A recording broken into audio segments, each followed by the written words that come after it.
ಅಧಿಕಾರ ನಿನ್ನ ಪಾಲಿಗುಂಟು.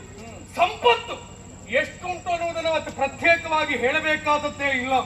ಯೌವನ ನೋಡಿದ್ರೆ ಅರ್ಥ ಆಗ್ತದೆ. ಅವಿವೇಕ ಇದೆಲ್ಲವೂ ಇದ್ದಾಗಿ ಅವಿವೇಕ ಬರುವುದು ಸಹಜವೇ. ಆದ್ರೂ ಆಲೋಚನೆ ಮಾಡಿ ಅಡಿಯನ್ನು ಇಡಬೇಕಿತ್ತು. ನೀನು ಬಂದು ಸೇರಿದ್ದು ಎಲ್ಲಿ? ಆಶ್ರಮ ಪ್ರದೇಶ. ಆಶ್ರಮ ಪ್ರದೇಶಕ್ಕೆ ಬರುವಾಗ ಕೇಳಿ ಬರಬೇಕೆನ್ನುವಂಥ ಸೌಜನ್ಯವೂ ಇಲ್ಲದಾಗಿ ಹೋಯಿತಾ? ಅಷ್ಟಾಗಿಯೂ ಅಲ್ಲಿ ಬಂದಿರುವಂತ ಹೆಣ್ಮಕ್ಕಳನ್ನ ಕೊಡಿದಟ್ಟು ಅಲ್ಲಿ ಬರಮಾಡಿದೆ. ಯಾಕಿಂತ ಕಾರ್ಯ ಮಾಡಿದ್ಯೋ? ತಗ್ಗ ವಸ್ತು ಕೇಳೋದವರು ಮಿಕ್ಕುಷದ ಚಂದ್ರವಂದು ತಗ್ಗ ವಸ್ತು ಕೇಳೋದವರು ಮಿಕ್ಕುಷದ ಚಂದ್ರವಂದು ಕಕ್ಕುಲದೆಯು ಗೆದರನು ಇಕ್ಕದಾದೆನು ಕಕ್ಕುಲದೆಯು ಗೆದರನು ಇಕ್ಕದಾದೆನು.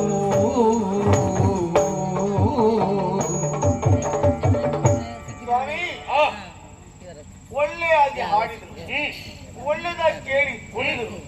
ಹೆಚ್ಚೇನು ಕೇಳುವುದಕ್ಕೋ ನೋಡುವುದಕ್ಕೋ ಆನಂದವಾಯಿತು. ನಾನು ಹೇಳಿದವರಲ್ಲಿ ಏನು ಸಂತೋಷಗೊಂಡವನಿದ್ದೇನೆ. ನಾನು ಕೇಳಿ ನಾನು ಕೊಟ್ಟಿದ್ದನ್ನು ಸ್ವೀಕರಿಸಲಿಲ್ಲ. ನಾನು ಕೊಟ್ಟಿದ್ದು ನಿಮಗೆ ಆಗ್ಲಿಲ್ಲ ಅಂತಾದ್ರೆ ನಿಮಗೇನು ಬೇಕು ಅಂತ ನಾನು ಕೇಳಿದ್ರು. ಕೇಳಿದಾಗ ಅವರು ಯಾವುದನ್ನ ಪಡೆಯಬೇಕು ಯಾವುದನ್ನ ಕೇಳಬೇಕು ಅದನ್ನ ಬಿಟ್ಟು ಶ್ವೇತ ಚಸ್ತ್ರವನ್ನ ಕೇಳಿದ್ರು. ಅದು ಕೊಡ್ಲಿಕ್ಕೆ ಆಗುದಿಲ್ಲ, ಕೊಡುವುದಕ್ಕಿಡುವುದ ಇಟ್ಟಿದಲ್ಲದು ಅಂತ ಹೇಳಿದೆ. ಆಮೇಲೆ ಅದಲ್ಲ ಅಂತಾದ್ರೆ ಚಿತ್ತದಲ್ಲವನಾಗಿ ಬರಬೇಕು ಅಂತ ಹೇಳಿದ್ರು. ನಮ್ಮನ್ನ ಮದುವೆಯಾಗಬೇಕು ಅಂತ ಕೇಳಿಕೊಂಡ್ರು. ಆವಾಗ ಅವರನ್ನ ಹೊಡೆದು ಕಳಿಸಿದ್ದು ಹೌದು.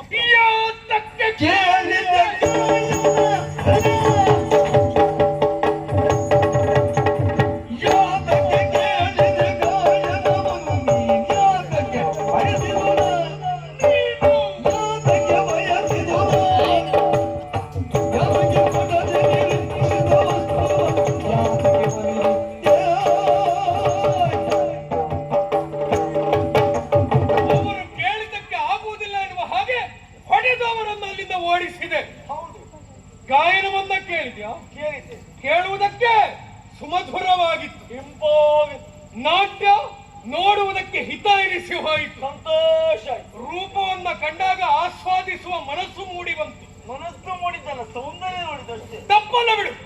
ಇಷ್ಟನ್ನು ಕಂಡಂಥ ನೀನು ಅವರ ಆಸೆಯನ್ನ ತಿರಸ್ಕರಿಸಿದೆ. ಇದೆಲ್ಲವೂ ಅವರಲ್ಲಿರುವುದಾಗ್ತದೆ. ಅವರ ಮನದಿಂಗಿತವನ್ನು ಈಡೇರಿಸಿಕೊಳ್ಳುವುದಕ್ಕಾಗಲಿಲ್ಲ. ಗಾನವ ಕೇಳುವುದು ತಕ್ಕ ಮಾನವ ಗೀಯುವುದು ಜಗತ್ತೇ. ಗಾನವ ಕೇಳುವುದು ತಕ್ಕ ಮಾನವ ಗೀಯುವುದು ಜಗತ್ತೇ.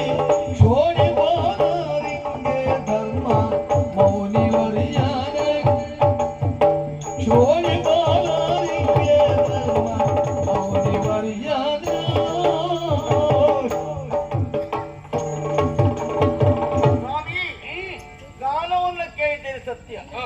ನೋಡಿದ್ದು ಸತ್ಯ, ಆನಂದವಾಗಿದ್ದು ಸತ್ಯ. ಆದ್ರೆ ಮದುವೆ ಆಗ್ಲಿಕ್ಕೆ ಆಗೋದಿಲ್ಲ. ಕಾರಣ ಏನು? ಬೆಂಕಿ ನೋಡಿ. ಕಾಣುವುದಕ್ಕೆ ಬಹಳ ಒಳ್ಳೆ ಸೌಂದರ್ಯ, ಕಣ್ಣಿಗೆ ಹಿತ ಆಗ್ತದೆ. ಅದೇ ರೀತಿಯಾಗಿ ಆ ಬೆಂಕಿಯಿಂದ ಹೊರಬರುವಂತ ಶಬ್ದ ಚಿಟಾಲ್ ಎಂಬಂತ ಶಬ್ದ ಕೇಳುವುದಕ್ಕೂ ಹಿತವಾಗ್ತದೆ. ಹಾಗಾದ್ರೆ ನೋಡುವುದಕ್ಕೆ ಕೇಳುವುದಕ್ಕೆ ಹಿತವಾಯ್ತು ಎಂಬ ಕಾರಣಕ್ಕಾಗಿ ಮುಟ್ಟಿದ್ರೆ ಸುಡ್ತದೆ. ಅದನ್ನು ಮುಟ್ಟಬಾರದು ಅಂತ ಆಯ್ತು. ಇದು ಹಾಗೆ ಗಾನವನ್ನ ಕೇಳುವುದಕ್ಕಾಗ್ತದೆ, ನರ್ತನವನ್ನ ನೋಡುವುದಕ್ಕಾಗ್ತದೆ. ಬಿಟ್ರೆ ಅವರನ್ನು ಮದುವೆ ಆಗ್ಲಿಕ್ಕೆ ಆಗುದಿಲ್ಲ ಸ್ವಾಮಿ. ಅದಕ್ಕಾಗಿ ತಿರಸ್ಕಾರ ಮಾಡಿದ್ದು. ಅವರು ಚಾಂಡಾಲ ಕನ್ನಿಕೆರಲ್ವ, ಹಾಗಾಗಿ ಮದುವೆಗೆ ಯೋಗ್ಯರಲ್ಲ.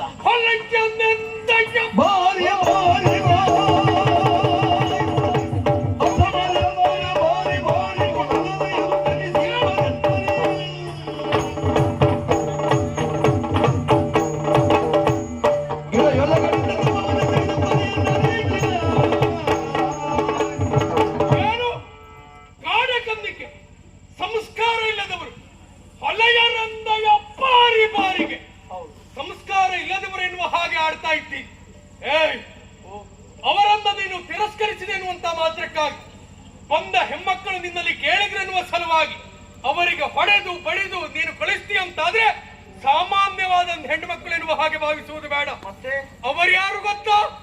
ನನ್ನ ಮಕ್ಕಳು. ಅವರನ್ನು ಮದುವೆ ಆಗಬೇಕು. ನಿಮ್ಮ ಮಕ್ಕಳು? ನನ್ನ ಮಕ್ಕಳು. ಗಂಗೆಯುಳು ಹುಟ್ಟಿದ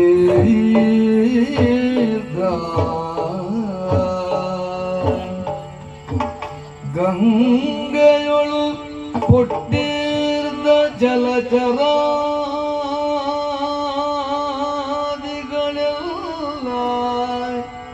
ಗಂಗೆಯುಳು ಹುಟ್ಟಿದ ಜಲಚರಾದಿಗಳೆಲ್ಲ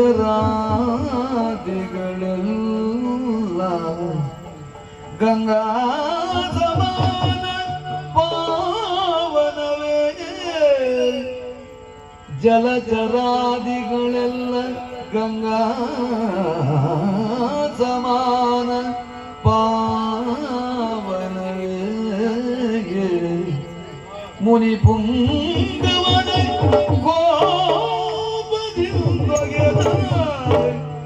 ಮುನಿ ಪುಂಗವನೆ ಓಬಲಿಂದಗದ ಜಾಡಾಲೆಯರು ನಿಮ್ಮ ಪರಿ ಹೇಗೆಂದನು ಮುನಿ ಪುಂಗವನೆ ಓಬಲಿಂದಗದ ಜಾಡಾಲೆಯರು ನಿಮ್ಮ ಪರಿ ಹೇಗೆಂದನು ಗಂಗೆಯೊಳು ಹುಟ್ಟಿದ ಜಲಚರಾದಿಗಳೆಲ್ಲ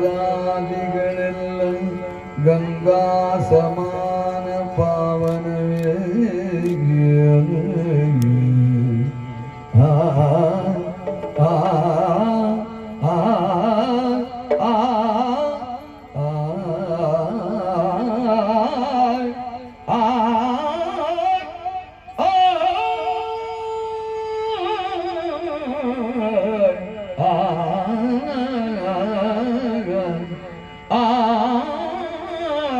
ಆ ಆ ಗುರುದೇವ, ನಿಮ್ಮ ಮಕ್ಕಳು ಎಂಬ ಕಾರಣಕ್ಕಾಗಿ ಮದುವೆ ಆಗಬೇಕು ನಾನು. ಹೇಗೆ ಶುದ್ಧ ಆಗ್ತದೆ ಹೇಳಿ? ಗಂಗಾ ನದಿ ಎನ್ನುವುದು ಶುದ್ಧ ಅಲ್ಲವೇ? ಗಂಗೆಯಲ್ಲಿ ಸ್ನಾನ ಮಾಡಿದ ಮರುಕ್ಷಣವೇ ಜನ್ಮ ಜನ್ಮಾಂತರದಲ್ಲಿ ಮಾಡಿದ ಪಾಪವೆಲ್ಲವೂ ದೂರವಾಗುತ್ತದೆ. ಗಂಗಾ ಜಲ ಪವಿತ್ರ ಆಗಿರಬಹುದು. ಅದೇ ಗಂಗಾ ಜಲದಲ್ಲಿ ಇರುವಂತ ಮೀನು, ಕಪ್ಪೆ, ಜಲಚರಗಳು ಪವಿತ್ರವ ಸ್ವಾಮಿ. ಅದು ಪವಿತ್ರ ಆಗಲಿ ಸಾಧ್ಯ ಇಲ್ಲ. ಅದೇ ರೀತಿಯಾಗಿ ನೀವು ಶ್ರೇಷ್ಠರಿದ್ದೀರಿ, ಜ್ಯೇಷ್ಠರಿದ್ದೀರಿ, ಪವಿತ್ರರೇ ಆಗಿದ್ದೀರಿ, ನಮಗೆ ಪೂಜನೀಯರೂ ಆಗಿದ್ದೀರಿ. ಸರಿ, ನೀವು ಪವಿತ್ರರೊಂದು ಗಂಗೆಯಂತೆ ನೀವು. ಗಂಗೆಯ ಒಳಗಿರುವಂತೆ ಹೇಗೆ ಜಲಚರಗಳು ಪವಿತ್ರ ಅಲ್ಲವೋ, ನಿಮ್ಮ ಒಳಗಿರುವಂತ ಸಿಟ್ಟಿನಿಂದ ಹುಟ್ಟಿದಂತ ಇವರು ಪವಿತ್ರರಲ್ಲ ಸ್ವಾಮಿ. ಹಾಗಾಗಿ ಯೋಗ್ಯರಲ್ಲ ಅವರು. ಲೋಕದೊಳಗಿನ ಜನರಾಗ ಲೋಕದೊಳಗಿನ ಜನರ ಪಾಪವನೇಕ ತೊಳೆಯುವ ಜಾಹ್ನವಿಗೆ ಪಾಪವನೇಕ ತೊಳೆಯುವ ಜಾಹ್ನವಿಗೆ ಅತಿರೇಕವಾಗಿದೆ ದೋಷ ಅತಿರೇಕವಾಯಿದೆ ದೋಷ ವರಿದೆಲ್ನಯ ಕುಮಾರಿಯರ ವರಿದೆಲ್ನಯ ಕುಮಾರಿಯರ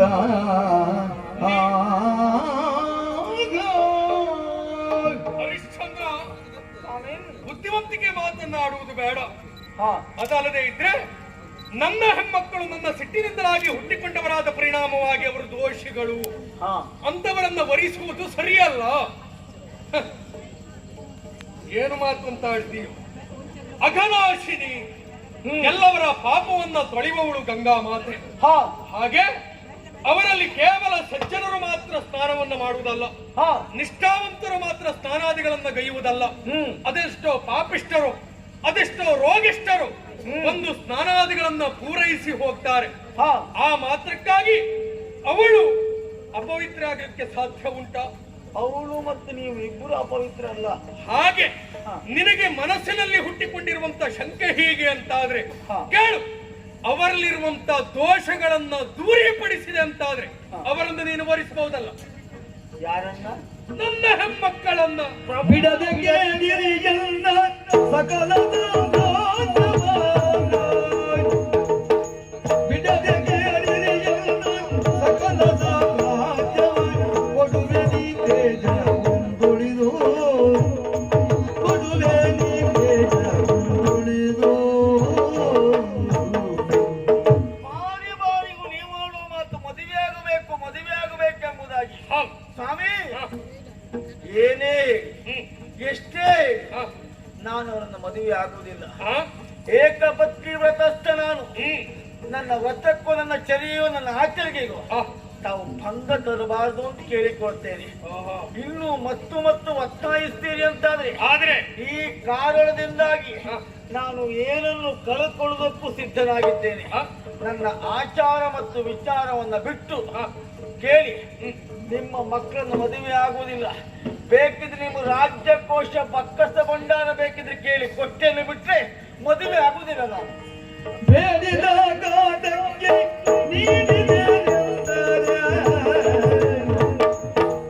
ಬೇಡಿದ ಕಾಟಕ್ಕೆ ನೀಡಿದೆ ರೂಢಿ ಬಾಗಿನ ಕಥ ಬಿಡೆನು ರೂಢಿ ಬಾಗಿನ ಕಥ ಬಿಡೆನು ಅಭಿಪ್ರಾಯವ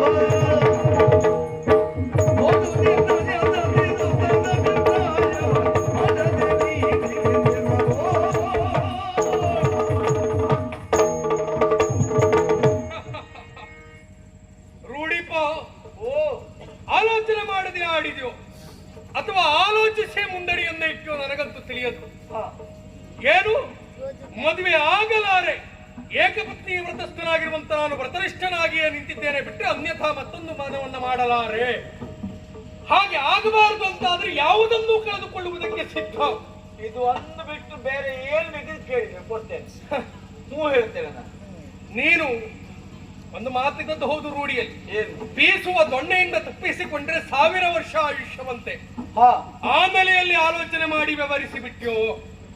ಈಗ ನೀನು ಆಡಿದಂತ ಮಾತು ಏನನ್ನು ಬೇಕಿದ್ರು ಕೇಳಿ ನಾನು ಕೊಡ್ತೇನೆ ಖಂಡಿತ ಎನ್ನುವುದರ ಅರ್ಥ ಕೊಡ್ತೇನೆ ಎನ್ನುವುದಾಗಿಯೋ ಅಲ್ಲ ಇನ್ನೇನಾದ್ರೂ ನಾವು ಕೇಳಬೇಕೆನ್ನುವಾಗಿಯೋ? ನಾನು ಕೊಡ್ತೇನೆ, ಇದು ನಿಮ್ಮಿಷ್ಟ. ಇದು ಸಿದ್ಧಾಂತ. ಹಾ ನೀನು ಒಪ್ಪಿ ಆಗಿದೆ. ನೀನು ಒಪ್ಪಿದ ಮಾತ್ರಕ್ಕೆ ಮುಗಿತದ? ಯಾಕೆ? ಈ ರಾಜ್ಯದ ಅಧಿಕಾರವನ್ನು ವಹಿಸಿಕೊಂಡವ ನೀನು. ಅಧಿಕಾರವನ್ನ ಕೊಡುವಂತ ಅರ್ಹತೆ ನಿನಗಿಲ್ಲ. ಹಾಗಿರುವಾಗಲೂ ಇದನ್ನು ನೀನು ಕೊಡುವಲ್ಲಿ ಮನ ಮಾಡ್ತಿ ಅಂತಾದ್ರೆ ಬಕ್ಕಸ ಭಾಂಡಾರವೋ ಇಡೀ ರಾಜ್ಯವೋ ನಿನ್ನಲ್ಲಿ ಯಾವುದೆಲ್ಲ ಉಂಟು ಇದನ್ನು ನೀನು ಕೊಡುವಲ್ಲಿ ನೀನು ಮನ ಮಾಡಬಹುದು. ಆದ್ರೆ ನಿನ್ನ ಹೆಂಡತಿ ಮಕ್ಕಳನ್ನ ಕೇಳಿಕೊಂಡಿದ್ದೀಯೋ ಅವರನ್ನ ಅತಿಕ್ರಮಿಸುವಂತ ಯಾವ ನೈತಿಕ ಹಕ್ಕು ನಿನಗಿಲ್ಲ. ಜೊತೆಯಲ್ಲಿ ಅವರ ಅಭಿಪ್ರಾಯವನ್ನ ತಡೆಗಟ್ಟುವ ಹಾಗೂ ಇಲ್ಲ. ಅವರನ್ನೆಲ್ಲ ಕೇಳಿ ನೀನು ಉತ್ತರಿಸಬಹುದೇ ಬಿಟ್ರೆ ಒಟ್ಟಾರೆಯಾಗಿ ಹೇಳಿದ್ರೆ ಪ್ರಯೋಜನ ಆಗ್ಲಿಕ್ಕಿಲ್ಲ. ಸ್ವಾಮಿ, ನೀವು ಹೇಳಿದ ವಿಚಾರ ಸತ್ಯವೇ ಆದರೂ ನಮ್ಮಲ್ಲಿ ಭಿನ್ನತೆ ಇಲ್ಲ. ಯಾವತ್ತು ನನ್ನ ಹೆಂಡತಿ ಆಡುವ ಮಾತು ಏನು? ನಿಮ್ಮ ಮನೋರಥಗೆ ಎರಡೆಣ್ಣಿಸುವನೆ ಅಂತ. ನನ್ನ ಮನಸ್ಸನ್ನು ಅರಿತು ನಡೆಯುವಂತ ಹೆಂಡತಿ ಅವಳು. ತಂದೆ ತಾಯಿಗಳು ಹೇಗೋ ನಾನು ಹಾಗೇ ಎನ್ನುವಂತ ಮಗ. ಅವರನ್ನು ಕೇಳಬೇಕು ಅಂತಿಲ್ಲ, ಆದರೆ ಶಾಸ್ತ್ರ ರೀತಿಯ ಕೇಳಲೇಬೇಕು ತಾನೆ. ಎಲ್ಲಿಯೂ ತಪ್ಪಬಾರದು. ಸೂರ್ಯವಂಶದವರು ನಾನು ತಪ್ಪುವುದಿಲ್ಲ. ನಿಮ್ಮ ಅನುಗ್ರಹ ಎಷ್ಟು ಕಾಲ ಇರ್ತದೋ ಅಷ್ಟು ಕಾಲ ನಾನು ತಪ್ಪುವುದಿಲ್ಲ. ಹಾಗಾದ್ರೆ ಕೊಡ್ತೇನೆ ಅಂತ ಹೇಳಿದ್ನಲ್ಲ, ಕೊಡ್ತೇನೆ ಅಂತ ಆಡಿದ್ರೆ ಆಗ್ಲಿಕ್ಕಿಲ್ಲ. ಇಲ್ಲಿ ಕೊಡುವುದಲ್ಲ, ಮತ್ತೆ ನಮ್ಮ ಅರಮನೆ ಬರಬೇಕು. ಸರಿ, ಸಪತ್ನಿಕನಾಗಿ ನಿಮ್ಗೆಲ್ಲವನ್ನ ಕೊಡ್ತೇನೆ. ಬನ್ನಿ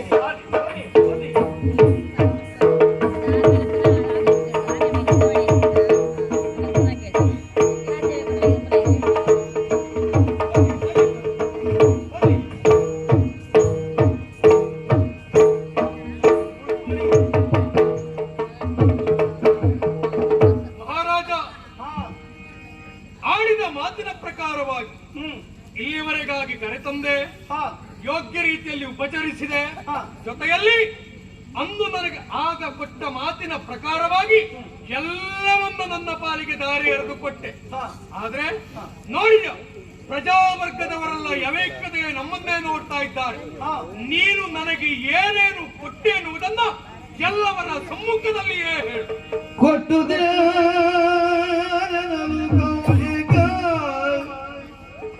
ಕೊಟ್ಟೆ ಚತುರಂಗಾದಿ ಸೇನೆಯ ಕೊಟ್ಟೆ ಚತುರಂಗಾದಿ ಸೇನೆಯ ಕೊಟ್ಟೆ ನಿಜ ಸಪ್ತದ್ವೀಪ ಭಂಡಾರವೆಲ್ಲವನು ಕೊಟ್ಟೆ ನಿಜ ಸಪ್ತದ್ವೀಪ ಭಂಡಾರವೆಲ್ಲವನು ಕೊಟ್ಟೆ ನಿರ್ಣಯ ರಾಜಧಾನಿಯ ಕೊಟ್ಟೆ ನಿರ್ಣಯ ರಾಜಧಾನಿಯ ತುಷ್ಟನಾಗುತ್ತ ಪರಸಿ ಕಳುಗೆನವ ತುಷ್ಟನಾಗುತ್ತ ಪರಸಿ ಕಳುಗೆನವ ಮುನಿಪಾಲ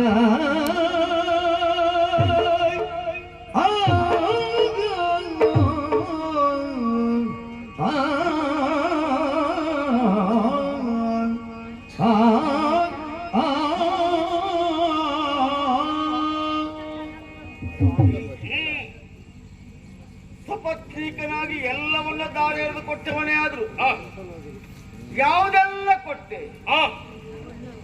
ಮೊದಲಾಗಿ ಚದುರಂಗಬಲ ಸೇನೆಯನ್ನು ನಿಮಗೆ ಕೊಟ್ಟೆ ನಾನು. ಆಮೇಲೆ ಸಪ್ತದ್ವೀಪ ಮುದ್ರಾಂಕಿತವಾದಂತ ನಮ್ಮ ಈ ಅಯೋಧ್ಯೆಯ ಸಾಮ್ರಾಜ್ಯವನ್ನು ನಿಮಗೆ ಕೊಟ್ಟೆ ನಾನು. ರಾಜಧಾನಿಯನ್ನು ನಿಮಗೆ ಕೊಟ್ಟೆ ನಾನು. ಜೊತೆಗೆ ಪರಂಪರಾನುಗತವಾಗಿ ನಮ್ಮ ಹಿರಿಯ ವಂಶಸ್ಥರು ನಮ್ಮ ಹಿರಿಯವರು ಏರಿ ಬಂದಂತ ಸಿಂಹಾಸನ ನಿಮಗೆ ಒಪ್ಪಿಸಿದೆ ನಾನು. ಸರಿ, ಕೋಶ ಬಕ್ಕಸ ಭಂಡಾರವನ್ನು ನಿಮ್ಮ ಪದ ಮೂಲಕದಲ್ಲಿ ಇಟ್ಟ ನಾನು. ಓ ಸಾಕೇತದ ಸಾಮ್ರಾಜ್ಯದ ಎಲ್ಲ ನಿಷ್ಠಾವಂತ ಪ್ರಜೆಗಳೇ, ಇಷ್ಟು ಕಾಲ ಈ ಹರಿಶ್ಚಂದ್ರ ಭೂಪಾಲನಿಗೆ ಯಾವ ರೀತಿಯಾಗಿ ಸಹಕಾರವಿತ್ತು, ನನ್ನ ರಾಜ್ಯಭಾರದಲ್ಲಿ ಯಾವ ಲೋಪವೂ ಇಲ್ಲದಾಗಿ ನಡೆಸಿಕೊಂಡು ಬಂದವರು ನೀವು. ನನಗೆ ಕೊಟ್ಟಂತ ಸಹಕಾರವನ್ನ ಬೆಂಬಲವನ್ನ ಇನ್ನು ಮುಂದೆ ನಿಮ್ಮನ್ನಾಳುವಂತ ಮುನಿ ವಿಶ್ವಾಮಿತ್ರರಿಗೆ ತಾವೆಲ್ಲ ಕೊಡಬೇಕು. ನನ್ನ ಮೇಲಿಟ್ಟ ಗೌರವಕ್ಕಿಂತಲೂ ಹೆಚ್ಚಿನ ಗೌರವವನ್ನು ಇವರ ಮೇಲೆ ಇಡಬೇಕು ಅಂತ ತಮ್ಮಲ್ಲಿ ಕೇಳಿಕೊಳ್ತೇನೆ. ನಿಮ್ಮಲ್ಲೂ ಒಂದೇ ಕೇಳ್ತೇನೆ ಸ್ವಾಮಿ, ನಮ್ಮನ್ನು ಅರಸಬೇಕು. ಓ ಕರುಣಾಳುವೆ, ತುಷ್ಟಮಾನಸನಾಗಿ ಸಂತುಷ್ಟಿಯಿಂದ ನನ್ನನ್ನ ಬೀಳ್ಕೊಡ್ತೀಯ ತಾವು. ಹರಿಶ್ಚಂದ್ರ, ಕುಲಾಜನೆ ಕೇಳು ಮನದೊಳು ಇನ್ನು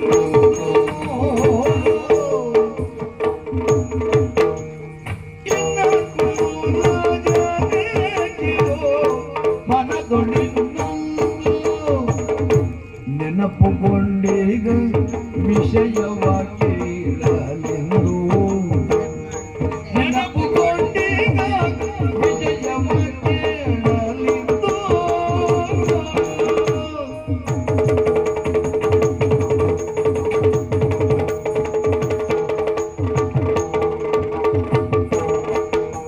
ಮುನಿವೇಯೋ ಎನ್ನುತ್ತ ಚಿಂತಿಪೆ ಎನ್ನಲಾಗ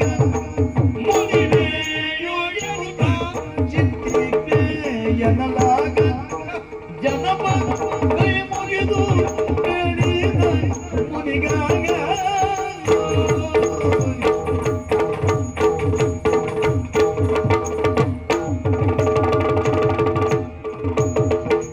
ಇನ್ನೂ ನಗನೆ ಕೇಳು ಮನದೊಳ್ ಇನ್ನೊಂದು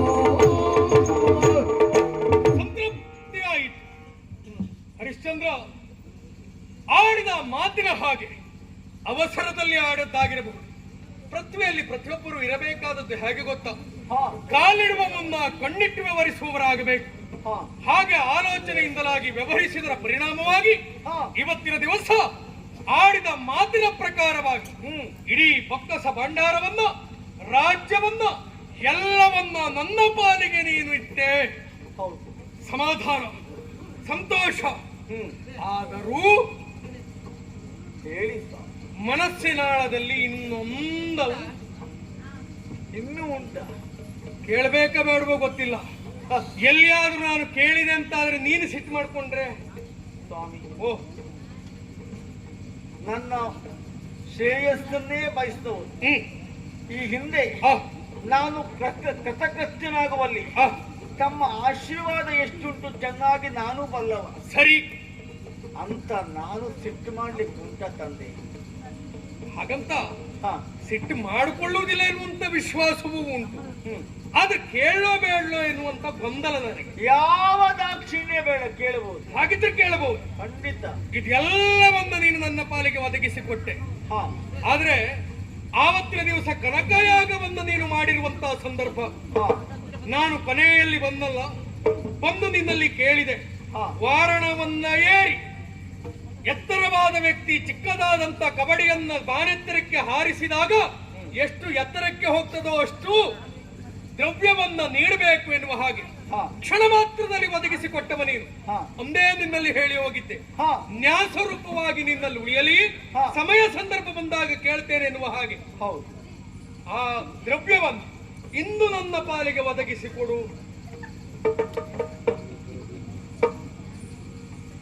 ಸ್ವಾಮಿ, ಓ ನಾನು ನನ್ನದನ್ನು ಮಾತ್ರ ದಾರಿ ಎರೆದು ಕೊಟ್ಟಿದ್ದು, ನಿಮ್ಮದನ್ನ ದಾರಿ ಎರೆದು ಕೊಡ್ಲಿಲ್ಲ. ನಾನು ನೀವು ಪ್ರತ್ಯೇಕವಾಗಿ ಉಂಟು. ಒಂದು ಹೇರನ್ನೇ ಕೊಟ್ಟ ಮೇಲೆ ಮತ್ತೆ ಸುಂಕ ಕೊಡುವ ಕ್ರಮ ಉಂಟ. ಸರಿ, ಅಂದ್ರೆ ನ್ಯಾಸರೂಪವಾಗಿ ಪ್ರತ್ಯೇಕವಾಗಿರುವುದು ನನಗಾಗಿ ಅಲ್ಲಿ ಹಾಗೇ ಅದು ನಿಮ್ಮದದು. ಸರಿಯಪ್ಪ, ಬಹಳ ಸಮಾಧಾನ ಆಯಿತು. ಹರಿಶ್ಚಂದ್ರ, ಓ ಸೂರ್ಯವಂಶದವರು ಯಾವತ್ತಿಗೂ ಆಡಿದ ಮಾತಿಗೆ ತಪ್ಪುವಾರಲ್ಲ. ಮಾಡುವ ಕಾರ್ಯ ಎನ್ನುವುದು ಪರಿಪೂರ್ಣವಾಗಬೇಕು ಅಂತಾದ್ರೆ, ಅದರ ಸತ್ಫಲ ಎನ್ನುವುದು ಆ ವ್ಯಕ್ತಿಗೆ ದೊರಕಬೇಕು ಅಂತಾದ್ರೆ ಅಲ್ಲಿ ಎಳ್ಳೆನಿತು ಲೋಪದೋಷಗಳಿರಬಾರದು ಅಲ್ವೋ. ಇವತ್ತು ನೀನು ಇದೆಲ್ಲವನ್ನು ಒದಗಿಸಿ ನನಗೆ ಕೊಟ್ಟೆ. ಆದ್ರೆ ಕೊಡುವಾಗ ಇದೆಲ್ಲವನ್ನ ಕೊಡುವುದರ ಜೊತೆಯಲ್ಲಿ ಕೊನೆಯದಾಗಿ ಒಂದನ್ನು ನೀನು ಮರೆತೆ. ದಾನವಾಗಿ ಎಲ್ಲ ಕೊಟ್ಟಿದ್ದೇನೆ ನಾನು. ದಾನ ಎನ್ನುವುದು ಪರಿಪೂರ್ಣವಾಗಬೇಕು, ದಕ್ಷಿಣೆಯನ್ನು ಕೊಡಬೇಕು ತಾನೇ. ಖಿನ್ನನಾಗುತ್ತ ನುಡಿದಾಗ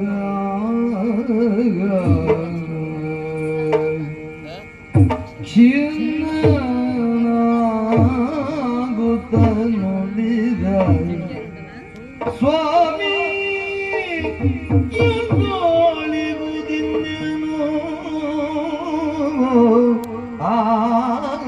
ಸ್ವಾಮಿ ಎನ್ನೊಳಿಗುದಿನ್ನೇನೋ ಸರ್ವವ ಸನ್ನಿಧಿಯೊಳ್ ಅರ್ಪಿಸಿದೆ, ಸರ್ವವ ಸನ್ನಿಧಿಯೊಳ್ ಅರ್ಪಿಸಿದೆ, ತಾವ ಧನ ಅಲ್ಪ ಬೇರಿರುವುದೇ ಖಿನ್ನನಾಗುತ್ತ ನುಡಿದ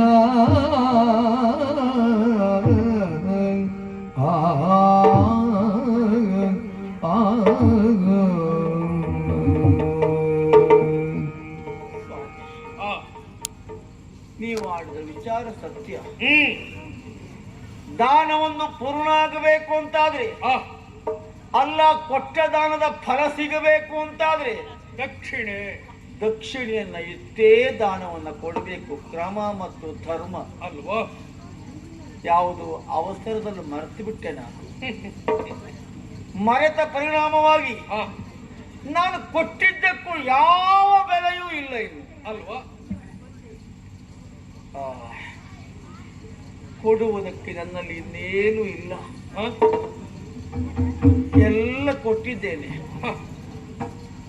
ಇನ್ನು ದಕ್ಷಿಣೆಯ ರೂಪವಾಗಿ ಕೊಡಬೇಕು ಅಂತಾದ್ರೆ ಕೊಡುವುದಕ್ಕೆ ಏನು ಈಗಿಲ್ಲ, ಆ, ಆದ್ರೆ ಆಯುಷ್ಯ ಉಂಟಲ್ಲ, ಅದು ಅಂದ್ರೆ ಆ, ಗಳಿಸುತ್ತೇನೆ ಎಂಬಂತ ವಿಶ್ವಾಸ ಉಂಟು. ಅದುವೇ ಕೊಡ್ತೇನೆ ನಾನು, ಕೊಡ್ತೀಯ. ಖಂಡಿತ ಕೊಡ್ತೇನೆ. ಅಂದ್ರೆ ಆದ್ರೆ ಆ, ಎಷ್ಟು ಕೊಡಬೇಕು, ಆ, ಒಂದು ಕೆಲವು ದಿನ ಅವಕಾಶ ಕೊಡಬೇಕು ಅಂತ ನಾವು ಕೇಳುವುದು. ಸರಿ ಎಷ್ಟು ಕೊಡಬೇಕು ಅಂತ ನೀವೇ ಹೇಳ್ಬೇಕು. ಸರಿ, ಕೊಡುವ ಮನಸ್ಸು ನಿನಗುಂಟು ಅಂತಾದ್ರೆ ಖಂಡಿತವಾಗಿ ನಿನ್ನ ಬಾಯಲ್ಲಿ ಕೊಡ್ತೇನೆ ಅನ್ನುವ ಮಾತು ಬಂತು ಅಂತಾದ್ರೆ ಬಂದು ಮುಟ್ಟಿತು ಅನ್ನುವುದೇ ಲೆಕ್ಕ. ಹಾಗಂತ ನಿಗದಿತವಾದಂತ ಅವಧಿ ಎನ್ನುವುದು ನಿನಗೆ ಬೇಕೇ ಬೇಕು, ಹೌದು ಅಲ್ವಾ? ಒಂದು ಕೆಲಸ ಮಾಡು, ಹಾ 48 ದಿವಸದ ಅವಧಿ, 48,000 ಹೊನ್ನು ಇದನ್ನು ನನಗೆ ಒಪ್ಪಿಸಿದ್ರೆ ಸಾಕು. ನನ್ನ ಭಾರವನ್ನೇ ಇಳಿಸಿಬಿಟ್ರೆ ಆ, ನನ್ನ ಮೇಲೆ ಅದೆಷ್ಟು ಕರುಣೆ ನಿನಗೆ. ಆದ್ರೆ ಒಂದು ಹಾ. ಪಡಿತಿ ಅಂತ ಎಲ್ಲಿ ಹೋಗ್ತಿ ಅನ್ನೋದು ಬೇಡವಾ? ಎಲ್ಲಾದ್ರೂ ಹೋಗಿ ದುಡಿದು ಪಡಿತೇನೆ ನಾನು. ದುಡಿದು ಪಡ್ಲಿಕ್ಕೆ ಆಗುವುದಿಲ್ಲ. ಅಖಂಡವಾದಂತಹ ಆರ್ಯಾವರ್ತದಲ್ಲಿ ನಿನ್ನ ಆಳ್ವಿಕೆಗೆ ಒಳಪಟ್ಟಂತಹ ಪ್ರದೇಶವನ್ನು ಎಲ್ಲವನ್ನ ನನ್ನ ಪಾಲಿಗೆ ನೀನು ಒಪ್ಪಿಸಿ ಆಗಿದೆ. ಇನ್ನು ಈ ಕ್ಷೇತ್ರದಲ್ಲೇ ನೀನು ದುಡಿದು ನನ್ನ ಪಾಲಿಗೆ ಒದಗಿಸ್ತಿ ಅಂತಾದ್ರೆ ನನ್ನದ್ದನ್ನೇ ನನಗೆ ನೀಡಿದಾಗ ಆಗ್ತದೆ, ಬಿಟ್ಟರೆ ನಿನ್ನದನ್ನ ಕೊಟ್ಟಾಗ ಆಗ್ತದ? ಹೌದು. ಹಾ, ಸಪ್ತದ್ವೀಪ ಮುದ್ರಾಂಕಿತವಾದಂತ ಅಯೋಧ್ಯೆಯ ಸಾಮ್ರಾಜ್ಯವನ್ನೇ ಕೊಟ್ಟಾಗಿದೆ. ನಾನು ಎಲ್ಲೇ ಹೋಗಿ ದುಡಿದ್ರು ಸಹ ಅದು ಅದು ನಿಮ್ಮ ವಸ್ತು ಆಗ್ತದೆ ಹೌದು, ಅಥವಾ ನಿಮ್ಮ ಹಣವೇ ಆಗ್ತದೆ. ಹೌದು. ಏನು ಮಾಡಿ ಹಾ ಒಂದು ಪ್ರದೇಶವನ್ನು, ಹೌದಾ? ಹೌದು, ಎಲ್ಲಿ? ಕಾಶಿ. ಹಾ, ಹಾ, ಹಾ, ಹಾ. ಅದು ಸ್ವತಂತ್ರವಾದ ಪ್ರದೇಶ. ಅದು ಹೌದು. ಯಾರ ಆಳ್ವಿಕೆಗೆ ಒಳಪಟ್ಟಿದ್ದಲ್ಲ. ಹ್ಮ್. ಚಂದ್ರಾನ್ವಯಕ್ಕಾಗಿ ಸೂರ್ಯಾನ್ವಯಕ್ಕಾಗಿ ಸೇರಿದ ಪ್ರದೇಶ ಅಲ್ಲ. ಆ, ಎಲ್ಲರಿಗೂ ಸೇರಿದ್ದು ಆರು ಸ್ವತಂತ್ರವಾದ ರಾಜ್ಯ. ಹ್ಮ್. ಆ ಪ್ರದೇಶವನ್ನು ಸೇರಿ ಆ, 48 ದಿನದ ಒಳಗಾಗಿ 48,000 ಹೊನ್ನನ್ನು ನಿಮಗೆ ಖಂಡಿತವಾಗಿ ಕೊಡ್ತೇನೆ ನಾನು. ವಿಶ್ವಾಸ ಉಂಟು, ಪ್ರಯತ್ನಶೀಲನಾಗು, ಹೋಗುವ ಸಿದ್ಧತೆಯನ್ನು ಮಾಡಿ. ಸರಿಯಾಗಿದೆ, ಸಿದ್ಧನಾಗಿ ಬರ್ತೇನೆ.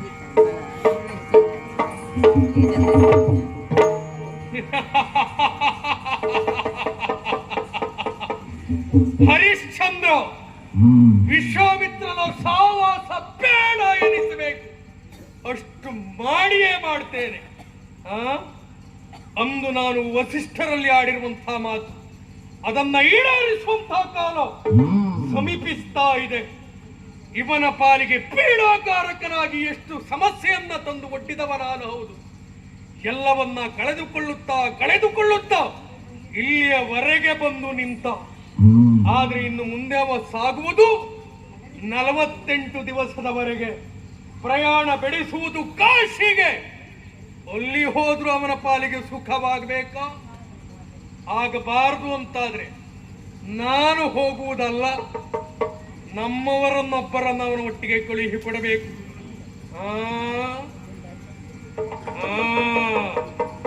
ನಕ್ಷತ್ರಿಕಾ